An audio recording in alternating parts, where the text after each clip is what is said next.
저는 나혜진입니다. 48살이 되었고 대한민국 항공 물류재벌 기업 회장이죠. 세상 사람들은 저를 자수성가한 백만장자로 부릅니다. 어릴 때 가난했던 아이에서 지금은 많은 이들이 부러워하는 자리에 서게 되었어요. 하지만 겉으로 보이는 모습과 달리 제 마음 한구석에는 채워지지 않는 공간이 있습니다. 누군가를 기다리는 빈자리를 평생 안고 살아왔죠. 오늘도 여느 때와 같이 아침 6시에 눈을 떴습니다. 창밖으로 서울의 고층 빌딩들이 아침 햇살에 반짝이는 모습이 참 아름답네요. 메이크업과 헤어 스타일링을 하는 동안에도 손목에 찬 낡은 시계를 자꾸 바라보게 됩니다. 매일 아침 반복되는 의식처럼 시계를 바라보는 습관이 생겼어요. 그 시계는 저에게 남겨진 유일한 추억이자 희망입니다. 시계 뒷면에 새겨진 세 글자 JBJ를 엄지로 쓸어내리며 중얼거립니다. 오늘도 잘 부탁해, 아빠. 회사에 도착하면 비서가 정성스레 준비한 커피와 함께 오늘의 일정표를 받아요. 최고 경영자인 저에게 매 시간마다 미팅이 잡혀 있고 중요한 결정을 내려야 하는 순간들로 가득 차 있습니다. 오전에는 글로벌 물류 현황 보고회, 점심에는 일본 파트너사와의 화상 미팅, 오후에는 신규 항공 노선 개발 회의가 이어지죠.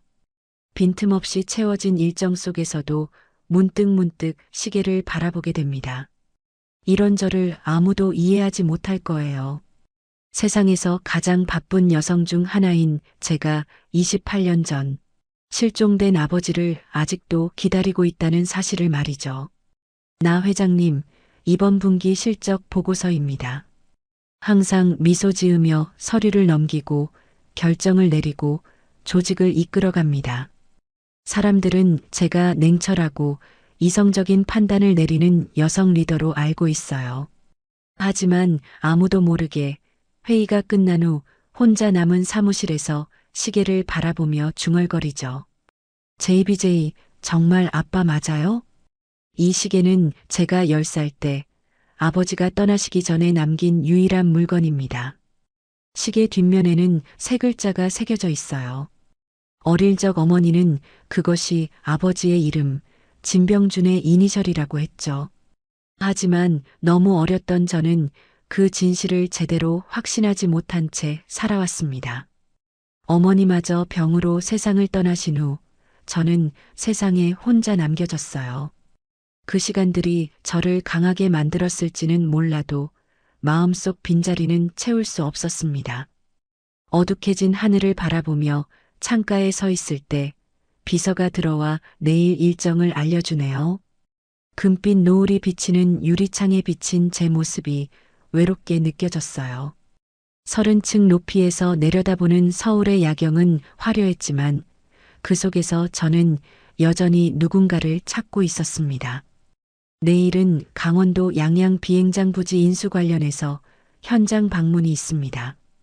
그 말을 듣는 순간 왠지 모를 설렘이 제 가슴을 스쳤어요. 마치 오래된 약속을 떠올린 것처럼 이 출장이 평범한 업무 이상의 무언가가 될 것 같은 느낌이 들었죠. 왜일까요? 이유를 알 수 없지만 분명 특별한 무언가가 기다리고 있을 것 같은 예감이 들었어요.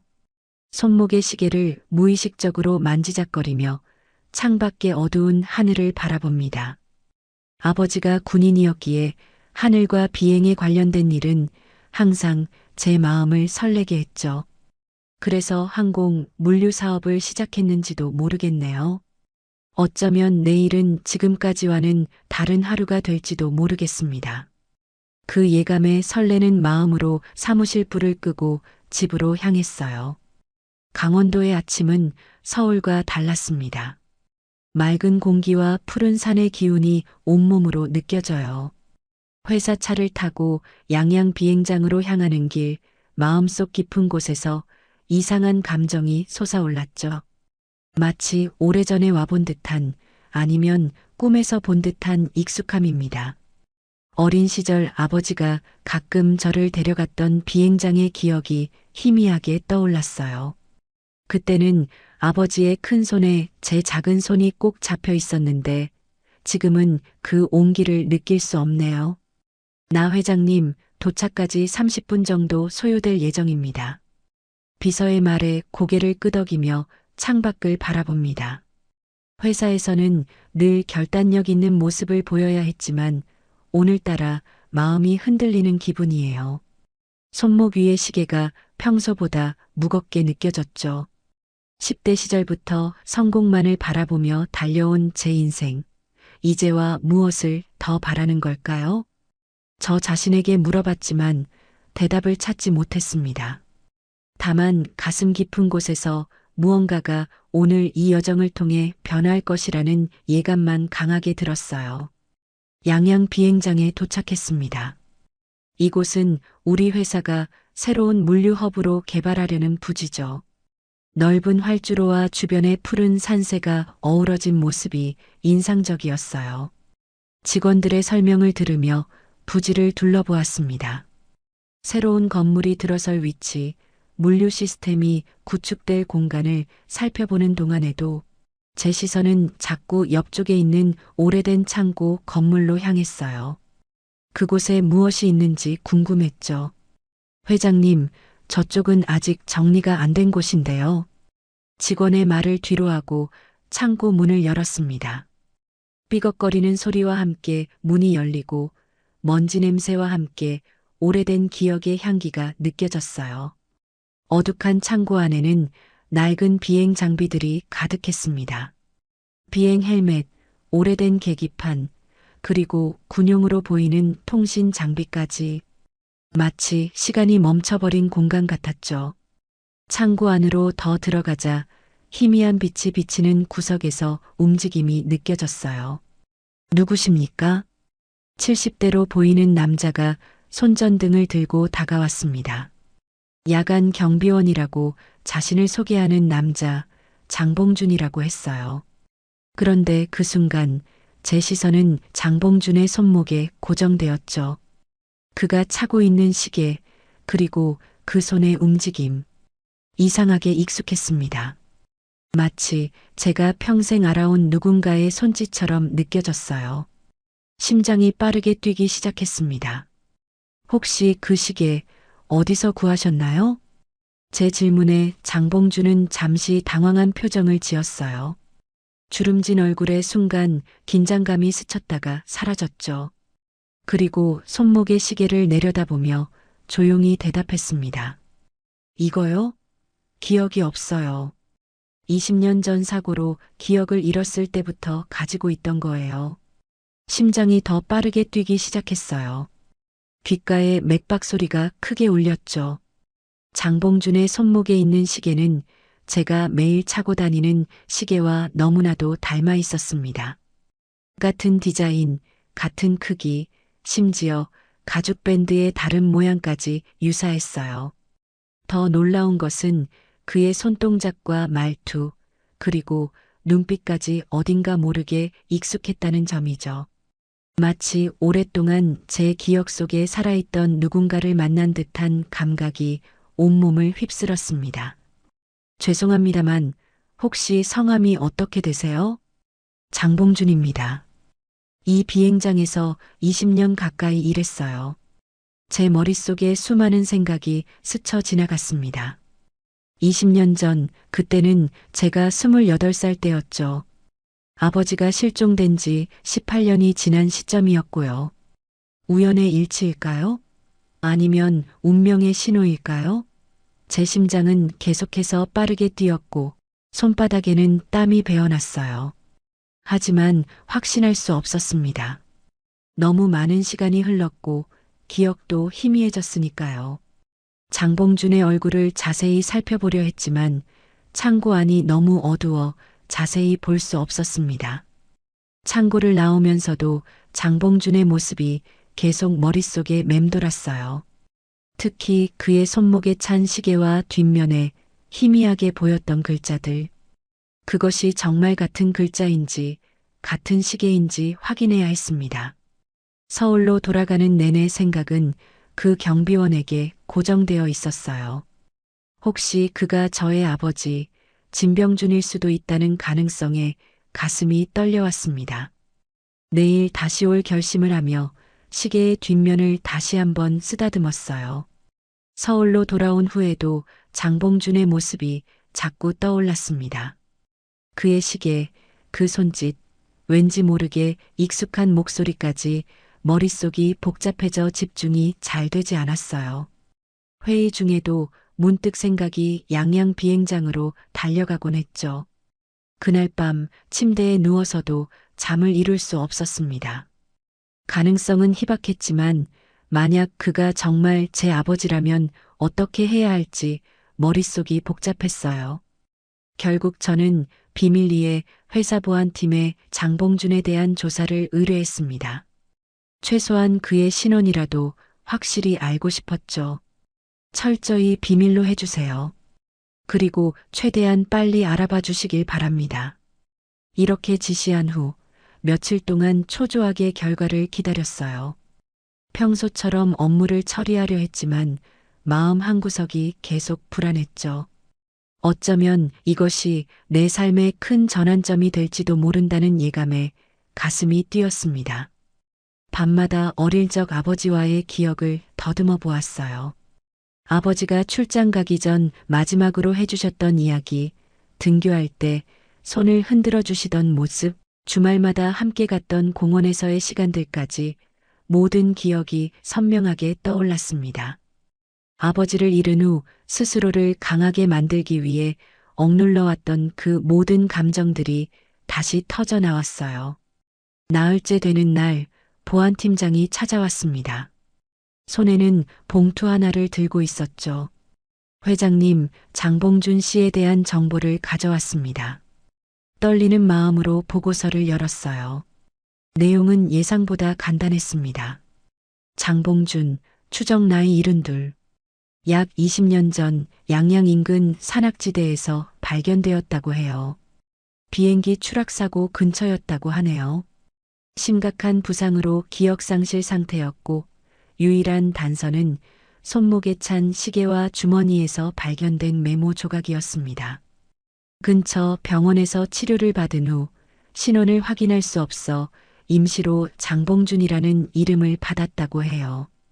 가장 충격적인 부분은 이름조차 추정으로 붙여졌다는 사실입니다. 시계 뒷면에 새겨진 이니셜과 메모에 적힌 글씨를 바탕으로 장봉준이라는 이름을 임의로 붙였다는 내용이었어요. 실제 신원은 확인할 수 없었다고 하네요.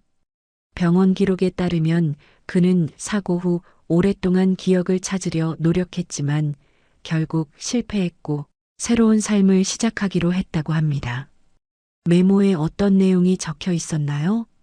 정확한 내용은 확인할 수 없었습니다.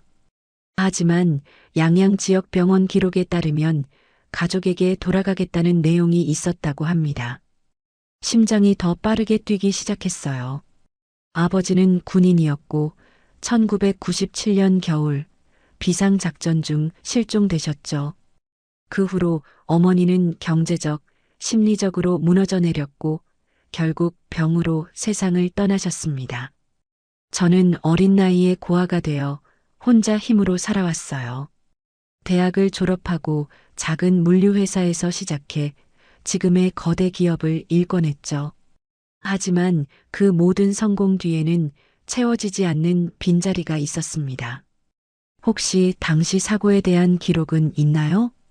네, 일부 있습니다. 군사작전 관련 사고로 추정됩니다만 대부분의 정보는 기밀로 분류되어 있습니다. 그 말을 듣는 순간 제 온몸에 전율이 흘렀습니다. 아버지의 실종 시점, 사고 장소, 그리고 시계까지. 우연이라기엔 너무 많은 연결점이 있었어요. 하지만 확신하기에는 부족했습니다. 더 많은 증거가 필요했죠. 무엇보다 어머니의 유품 중에서 아버지에 관한 자료를 찾아봐야 했어요. 어머니의 유품들이 보관된 창고를 열어주세요. 오래된 창고를 열며 먼지가 날렸습니다. 20년 넘게 열지 않았던 곳이에요. 어머니가 돌아가신 후 너무 아파서 들여다보지 못했던 상자들이 쌓여 있었죠. 하나하나 꺼내보며 옛 기억들이 물밀듯이 밀려왔습니다. 어린 시절 사진, 어머니의 옷가지들, 그리고 아버지의 군복까지 모든 것이 그대로였어요. 아버지가 사용하던 면도기, 오래된 가족 앨범, 서랍 깊숙이 보관된 군 관련 서류들까지 하나하나 살펴보았습니다. 마지막으로 작은 상자 하나를 발견했어요. 안에는 어머니의 일기장이 있었습니다. 떨리는 손으로 일기장을 펼쳤죠. 어머니의 삐뚤빼뚤한 글씨체가 눈에 들어왔어요. 눈물이 고이기 시작했습니다. 어머니의 일기를 읽으며 그분이 얼마나 아버지를 그리워했는지 느낄 수 있었어요. 그리고 문득 한 페이지가 눈에 들어왔습니다. 어머니의 일기장을 펼쳐보니 오래된 종이 냄새가 코끝을 자극했습니다. 책장을 넘길 때마다 과거의 순간들이 하나둘씩 되살아나는 듯 했어요. 그러다 우연히 발견한 한 페이지, 1997년 10월 15일자 일기였습니다. 어머니의 글씨체는 단정했지만 글자 사이사이에 묻어나는 슬픔이 느껴졌죠. 읽기 시작하자 심장이 빠르게 뛰었습니다. 병준 오빠가 오늘 시계를 보여줬어요. 혜진이 시계에 당신 이니셜을 새겨줬다면서요. JBJ라고요. 꼭 돌아올 거라고 약속했어요. 이 글자들을 읽는 순간 온몸에 전율이 흘렀습니다. JBJ, 진병준의 이니셜이었어요. 아버지는 떠나기 전 제 시계에 본인의 이니셜을 새겨 놓으셨던 거죠. 갑자기 어린 시절의 기억이 선명하게 떠올랐습니다. 아버지가 출장 가기 전날 밤 내 손을 잡고 하셨던 말씀. 그날 밤 저는 아버지의 품에 안겨 잠들었고 다음 날 눈을 떴을 때 이미 아버지는 떠난 뒤였어요. 아빠가 이번 임무 끝나고 돌아오면 선물 줄게.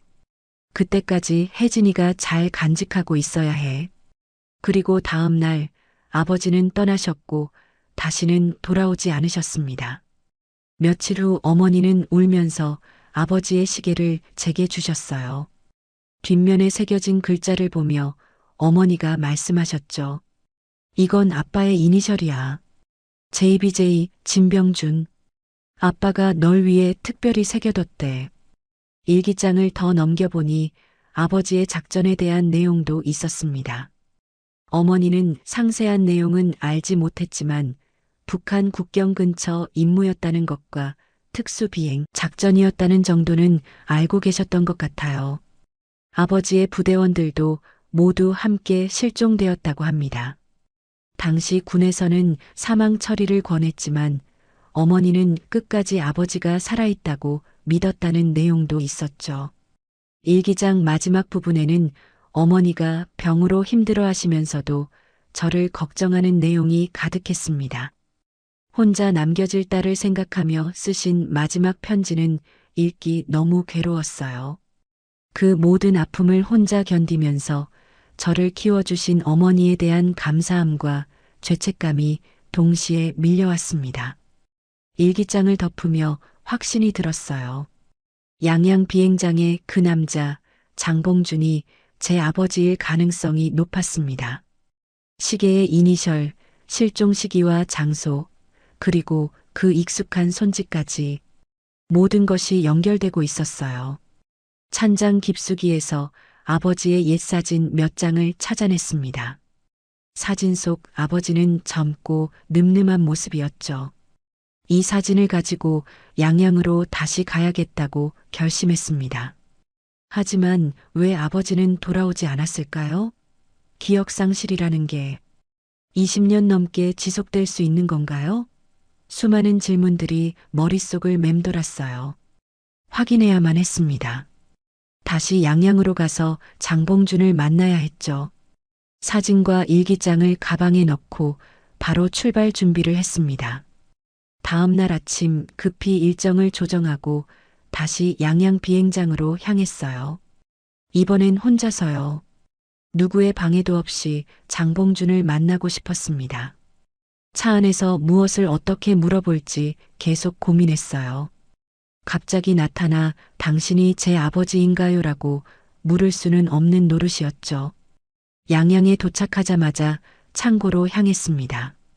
어제와 같은 시간 장봉주는 그곳에 있을 거라고 생각했어요. 창고 문을 열자 어제와 같은 먼지 냄새가 느껴졌습니다. 그리고 구석에서 작업 중이던 장봉준이 고개를 들었어요. 처음보다 더 자세히 보니 낡은 작업복 너머로도 군인다운 바른 자세가 느껴졌습니다. 심장이 더 빠르게 뛰기 시작했어요. 어제 오셨던 분이시군요. 무슨 일로 또 오셨나요? 목소리에서 느껴지는 온화함과 단호함, 어릴 적 아버지의 목소리와 겹쳐졌습니다. 이제는 확실히 알아야 했어요. 떨리는 손으로 사진을 꺼내 들었습니다. 그리고 장봉준에게 천천히 다가갔어요. 이 순간 제 인생이 완전히 바뀔 수도 있다는 생각에 마음이 무거워졌습니다. 떨리는 손으로 사진을 들고 장봉준에게 다가갔습니다. 오래된 사진 속에는 군복을 입은 젊은 아버지의 모습이 담겨 있었어요. 환하게 웃고 있는 아버지와 어린 제 모습이 함께 찍힌 사진이었죠. 장봉준은 처음에 무슨 일인지 의아한 표정이었습니다. 하지만 제가 사진을 내밀자 그의 눈빛이 달라졌어요. 이분을 혹시 아시나요? 묻는 제 목소리가 떨렸습니다. 장봉준은 말없이 사진을 바라보았어요. 그의 손이 미세하게 떨리기 시작했고 이내 시계를 감싸쥐었습니다. 무언가 기억이 떠오르는 듯한 표정이었죠. 그의 눈동자에 깊은 혼란이 비쳤어요. 마치 오래된 퍼즐 조각이 맞춰지는 순간 같았습니다. 이 아이가 누구인가요? 그가 사진 속 어린 저를 가리키며 물었어요. 그 순간 제 심장이 멎는 듯 했습니다. 장봉준의 목소리가 떨렸고 눈가에 미세한 주름이 더 깊어졌어요. 그 아이는 저예요. 나혜진이라고 합니다. 장봉준의 얼굴이 창백해졌습니다. 손에 들고 있던 도구를 떨어뜨렸고 그 소리가 텅 빈 창고에 크게 울렸어요. 그리고 조용히 아주 작게 말했습니다. 혜진이. 그 한마디에 세상이 멈춘 듯 했어요. 이름을 부르는 그 목소리에서 아버지의 흔적을 느꼈습니다. 어릴 적 저를 부르던 그 익숙한 음성이었어요. 눈물이 왈칵 쏟아졌습니다. 28년 동안 그토록 기다려온 순간이 이렇게 찾아올 줄은 몰랐어요. 아버지 맞으신가요? 진병준 중령님, 제 아버지 맞으신가요? 장봉준은 대답 대신 천천히 시계를 풀어 뒷면을 보여주었습니다. 희미하게 새겨진 세 글자 JBJ. 그것은 제가 차고 있는 시계와 동일한 각인이었어요. 젊은 시절 아버지가 가지고 계셨던 동일한 시계였죠. 너무나 비현실적인 상황에 다리에 힘이 풀렸습니다. 기억이 확실하지 않아요. 하지만 이 사진을 보니 조각들이 맞춰지는 것 같습니다. 장봉준의 목소리가 더 떨려왔어요. 그의 눈에도 눈물이 고였습니다. 저는 망설임 없이 그에게 다가가 안겼어요. 어린 시절 느꼈던 그 포근함과 향기가 느껴졌습니다. 시간이 멈춘 듯한 순간이었어요. 아버지, 정말 아버지 맞죠? 저 혜진이에요. 아버지의 혜진이. 그의 팔이 천천히 올라와 제 등을 감쌌습니다. 어색하고 조심스러웠지만 분명 아버지의 포옹이었어요. 28년이라는 긴 세월이 한순간에 무너져 내렸습니다. 창고 안의 먼지 냄새와 오래된 금속 향기 사이로 아버지의 채취가 느껴졌어요. 내 어머니는 어떻게 지내니? 그 물음에 저는 더 깊이 흐느꼈습니다. 어머니가 돌아가신 사실을 어떻게 전해야 할지 막막했어요. 아직 기억이 완전히 돌아오지 않은 아버지에게 이 현실을 어떻게 말해야 할까요? 잠시 침묵 후 진실을 말씀드렸습니다. 어머니는 아버지가 실종되고 몇 년 뒤에 돌아가셨어요. 저희를 너무 사랑하셨지만 병환으로 오래 계시지 못했습니다. 장봉준의 눈에서 눈물이 흘러내렸어요. 오랜 세월 잊고 살았던 아픔이 한꺼번에 밀려오는 듯 했습니다. 저는 조금씩 아버지에 대해 알고 있던 사실들을 이야기했어요. 그가 군인이었던 일, 특수 임무 중 실종된 경위, 어머니가 끝까지 그를 기다렸던 이야기까지. 시간이 흐를수록 장봉준의 표정에 변화가 생겼습니다. 혼란스러움이 가시고 점점 또렷한 기억이 돌아오는 듯 했어요. 가끔 고개를 끄덕이거나 중얼거리기도 했죠. 서로 마주보며 앉아 이야기를 나누는 동안 우리 사이의 벽이 조금씩 무너져 내렸습니다. 마치 동화 속 이야기처럼 너무도 믿기지 않는 재회였어요. 이제 어떻게 할까요, 아버지? 질문에 장봉준은 잠시 생각에 잠겼습니다. 이제 막 자신의 정체성을 찾아가는 중인 그에게 미래를 묻는 것은 가혹할 수도 있었어요. 하지만 그의 대답은 단순하고 명확했습니다. 함께 갈 수 있을까? 그 짧은 질문에 제 가슴이 뭉클해졌습니다. 저는 망설임 없이 고개를 끄덕였어요. 이제 우리는 함께 새로운 시작을 할 수 있을 것입니다. 장봉준의 말에 무너져 내린 제 눈물이 멈추지 않았습니다. 28년이라는 세월 동안 채워지지 않던 빈자리가 이렇게 갑자기 찾아올 줄 몰랐죠. 감정의 벽이 무너지면서 모든 질문들이 한꺼번에 쏟아져 나왔어요. 너무 많은 것을 물어보고 싶었지만 첫 마디는 제 가슴 깊은 곳에서 나왔습니다. 왜 안 돌아왔어요? 어릴 때 매일 창문만 봤는데 아버지가 돌아오길 기다렸어요. 장봉준은 시계를 꽉 쥐고 고개를 떨구었습니다. 주름진 그의 얼굴에 깊은 후회와 슬픔이 드리워졌어요. 오랜 침묵 끝에 그가 입을 열었죠. 기억이 나지 않았어. 모든 것이 흐릿했단다. 누군가를 찾고 있다는 느낌만 들었지. 그게 누군지 알 수 없었어. 그의 떨리는 목소리는 진심이 담겨 있었습니다. 저는 장봉준의 손을 잡았어요. 거칠고 주름진 그 손에서 아버지의 온기가 느껴졌죠. 어린 시절 아버지의 큰 손에 제 작은 손을 맡기던 그 기억이 선명하게 떠올랐습니다. 이제는 그 손이 노쇠해져 있었지만 느낌은 여전히 같았어요. 창고 구석에 있던 오래된 의자에 함께 앉아 우리는 서로의 이야기를 나누기 시작했습니다. 저는 아버지가 사라진 후의 삶을 이야기했어요. 어머니의 투병, 고아가 된 후의 힘든 시간들, 그리고 어떻게 지금의 자리까지 올라왔는지에 대해 말했죠. 어린 시절 아버지를 그리워하며 비행과 관련된 사업을 시작하게 된 계기도 말했습니다. 장봉준은 묵묵히 듣고 있었어요. 가끔 눈물을 훔치며 고개를 끄덕였습니다. 그리고 천천히 자신의 이야기를 시작했죠. 추락사고 후 깨어났을 때의 혼란, 기억을 찾기 위해 노력했던 시간들, 그리고 결국 새로운 삶을 시작했던 이야기를 들려주었어요. 그 모든 시간 동안 그는 무언가 잃어버린 느낌을 지울 수 없었다고 합니다. 매일 밤 꿈에서 어린아이의 얼굴이 보였어. 누군가를 찾아야 한다는 생각에 시달렸단다. 하지만 누구인지, 어디 있는지 전혀 알 수 없었지. 가슴이 찢어지는 듯한 아픔이 밀려왔습니다. 서로를 그리워하면서도 찾지 못했던 27년의 시간이 얼마나 잔인한지 새삼 깨달았어요. 하지만 이제 우리는 서로를 찾았습니다. 비록 많은 시간이 흘렀지만 앞으로의 시간은 함께할 수 있다는 희망이 생겼죠. 이제부터 제가 아버지 곁에 있을게요. 함께 지내요, 네. 장봉준의 눈에서 눈물이 흘러내렸습니다. 그는 천천히 고개를 끄덕였어요. 갑자기 그의 눈빛이 달라졌습니다. 마치 무언가를 기억해낸 듯한 표정이었죠. 혜진아, 내 어릴 적 별명이 뭐였지? 순간 심장이 멎는 듯 했습니다. 그 질문은 장봉준이 아닌 진병준 아버지만 알 수 있는 것이었으니까요. 어린 시절 아버지와 저만의 비밀 같은 애칭이었어요. 별똥별이요.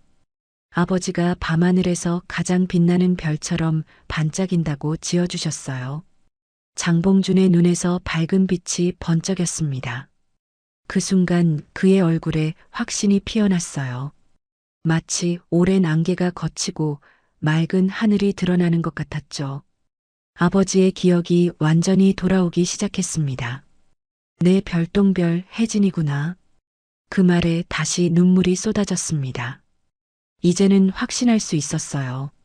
장봉준은 제 아버지, 진병준 중령님이었습니다. 우리는 서로를 꼭 껴안았어요. 시계 위로 눈물이 떨어졌고 그것은 마치 오랜 세월의 먼지를 씻어내는 것 같았습니다. 이제 새로운 시작이었어요. 아버지를 모시고 서울로 돌아갈 준비를 했습니다. 그의 짐은 많지 않았어요. 단출한 살림살이와 몇 권의 책, 그리고 낡은 시계가 전부였죠. 하지만 그것으로 충분했습니다. 이제 우리는 함께 새로운 추억을 쌓아갈 수 있으니까요. 아버지를 서울 집으로 모시고 온 첫날이 선명하게 기억납니다. 고급 아파트의 현관문을 열며 제 손이 떨렸어요. 아버지는 호화로운 집을 보고 잠시 주춤하는 듯 했죠. 그동안 간소한 경비원 숙소에서 지내던 분에게는 너무 화려하게 느껴졌을 겁니다. 그래도 천천히 신발을 벗고 거실로 들어오셨어요. 여기가 혜진이 집이구나. 참 멋지다. 아버지의 목소리에서 어색함이 느껴졌습니다. 28년 만에 아버지와 딸로 다시 만난 우리 사이에는 아직 넘어야 할 벽이 있었어요. 하지만 그 벽을 하나씩 무너뜨릴 시간이 우리에게 주어졌다는 사실만으로도 행복했죠. 저는 아버지를 위해 손수방을 꾸몄습니다.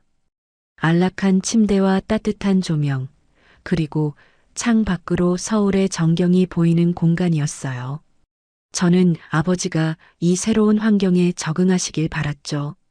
하지만 첫 며칠 동안 아버지는 어색해 하셨습니다. 고급 침대보다 바닥에서 주무시는 것을 선호하셨고 식사 시간에도 자리에 앉아 있는 것을 불편해 하셨어요. 괜찮아요, 아버지. 천천히 적응하시면 돼요. 우리에겐 시간이 많으니까요. 제 말에 아버지는 미소 지으셨지만 눈빛에는 여전히 불안함이 깃들어 있었습니다. 비행장 창고에서의 단조로운 일상과 달리 재벌 기업 회장 딸의 삶은 너무나 다른 세계였을 테니까요. 저는 아버지가 편안하게 지내실 수 있도록 최선을 다했어요. 천천히 서울 생활에 적응할 수 있도록 함께 공원을 산책하고 조용한 카페에 가기도 했죠. 일주일쯤 지났을 때 아버지의 표정이 조금씩 밝아지기 시작했습니다. 아침 식사 시간에 처음으로 대화를 먼저 시작하시더군요. 기억이 더 선명하게 돌아오는 듯 했어요. 혜진아, 네가 어렸을 때 좋아하던 책이 있었지. 파란 표지의 그 책 말이다. 순간 가슴이 벅차올랐습니다. 그것은 제가 5살 때 아버지가 사주셨던 동화책이었어요. 밤마다 아버지가 읽어주셨던 그 책을 아직도 기억하고 계셨던 거죠. 저는 서재로 뛰어가 오래된 상자를 꺼냈습니다. 그 안에는 제가 소중히 간직해온 어린 시절의 보물들이 있었어요. 낡은 파란 표지의 동화책을 찾아 아버지께 보여드렸죠. 아버지는 책을 받아들고 한참 동안 바라보셨습니다. 주름진 손가락으로 책장을 넘기며 눈가에 눈물이 고였어요. 천천히 돌아오는 기억들이 그를 감싸는 듯 했죠. 집안을 가득 채우던 어색함이 조금씩 사라지기 시작했습니다. 그 후로 아버지와 저는 매일 밤 함께 시간을 보냈어요. 제가 사업 이야기를 들려드리면 아버지는 군 시절 경험담을 들려주셨죠. 조금씩 서로를 알아가는 시간이었습니다.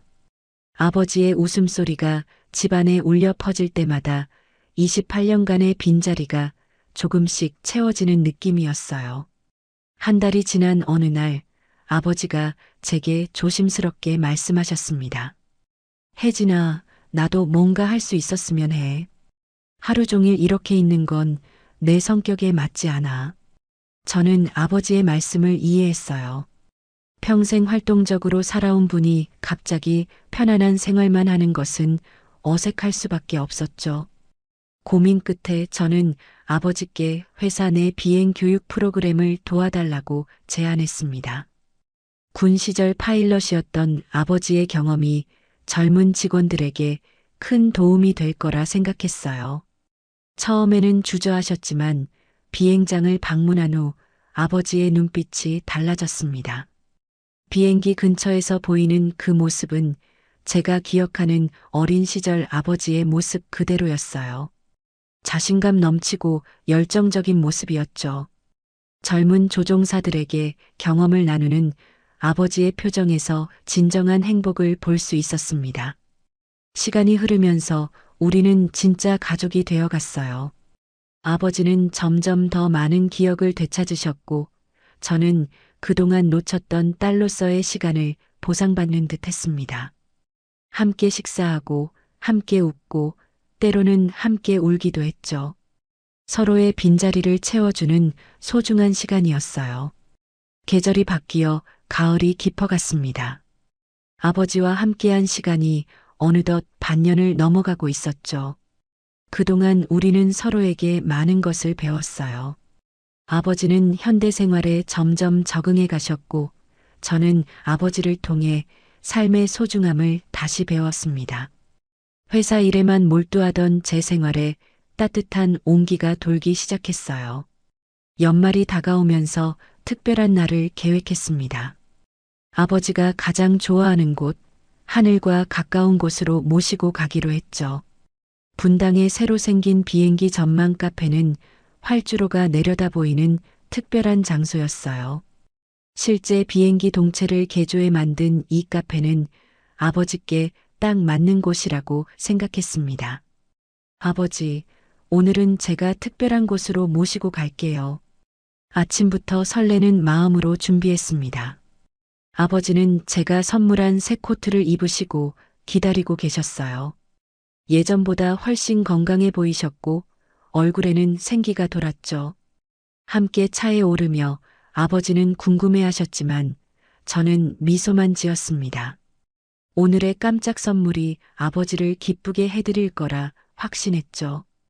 카페에 도착하자 아버지의 눈이 커졌습니다.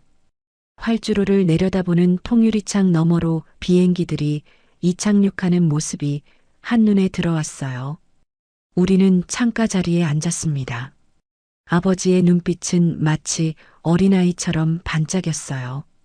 손목에 찬 그 낡은 시계를 무의식적으로 만지작거리며 비행기들을 바라보시는 모습이 어찌나 행복해 보이던지요.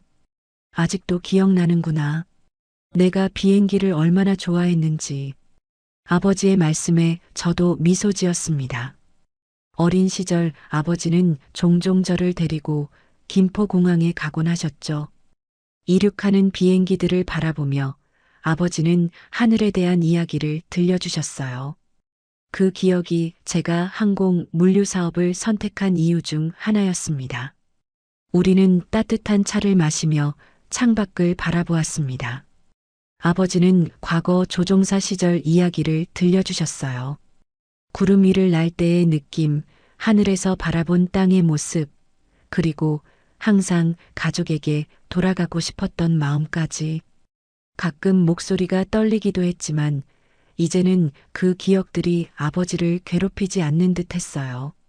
저는 용기를 내어 오랫동안 묻어두었던 질문을 했습니다.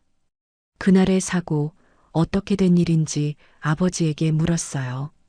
아버지는 잠시 창밖을 바라보시더니 천천히 이야기하기 시작했습니다. 북한 국경 근처에서 특수 임무 중이었단다. 갑작스러운 폭발로 기체가 손상되었고 나는 추락하는 비행기에서 탈출했지. 하지만 착륙 과정에서 머리를 다쳤고 그 이후의 기억은 사라졌어. 누군가가 나를 발견했을 때 내가 누구인지도 기억하지 못했단다. 아버지의 이야기를 들으며 가슴이 아팠습니다. 얼마나 혼란스럽고 고통스러웠을까요? 그럼에도 불구하고 아버지는 살아남으셨고, 이제 우리는 다시 만났습니다. 인생이란 참 예측할 수 없는 여정이라는 생각이 들었어요. 창 밖으로 석양이 지고 있었습니다. 노을빛에 물든 하늘은 마치 우리의 과거처럼 아름답고 쓸쓸했어요. 하지만 이제 우리는 새로운 미래를 향해 나아갈 수 있었죠. 아버지의 손을 잡으며 말했습니다. 이제 같이 하늘을 봐요. 우리 둘이. 아버지는 따뜻하게 미소 지으셨습니다. 그 미소 속에는 이제 슬픔보다 희망이 더 많이 담겨 있었어요. 우리는 함께 저무는 하늘을 바라보았습니다. 우리의 손목에 찬 두 개의 시계는 같은 시간을 가리키고 있었죠. 과거의 아픔을 딛고 새로운 시간이 시작되고 있었습니다. 창밖으로 비행기 한 대가 이륙하는 모습이 보였습니다. 힘차게 하늘로 날아오르는 비행기를 보며 아버지의 눈에서 반짝임을 발견했어요. 이제 그분은 더 이상 공군 중령이 아닌 그저 제 아버지로 돌아오셨습니다.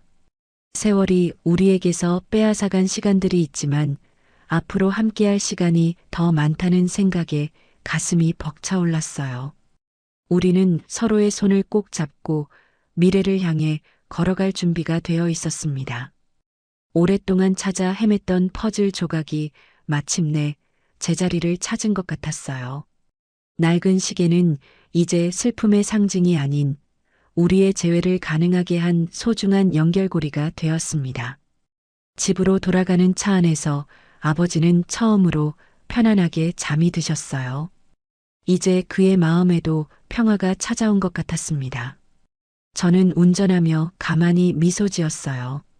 인생은 때로는 우리에게 불가능한 기적을 선물한다는 것을 우리의 이야기가 증명하고 있었으니까요.